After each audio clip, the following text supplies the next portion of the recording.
நம்ம வீட்டுக்கு புதுசாக டிஷ்வாஷர் வாங்கியிருந்தோங்க. அது எப்படி வேலை செய்யுதுன்னு பார்க்குறதுக்காக உள்ள பால் பாத்திரம்லாம் வந்து லைட்டாக மட்டும் தேய்ச்சிட்டு அப்படியே வச்சுட்டேன்.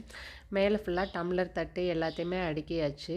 கீழே பெரிய பெரிய தட்டும் பால் பாத்திரத்தையும் அப்படியே வச்சுட்டு ஃபேன் நல்லா சுற்றுதான்னு பார்த்துட்டு நம்ம வந்து இப்போ இதை வந்து க்ளோஸ் பண்ணி வச்சிடலாம். இது 1.5 மணி நேரம் சர்க்கிள்ங்க. 1.5 மணி நேரம் முடிஞ்ச உடனேயும் இது வந்து எப்படி பாத்திரத்தெல்லாம் கழுவி இருக்குது அப்படின்னு ஓப்பன் பண்ணி பார்க்கலாம்.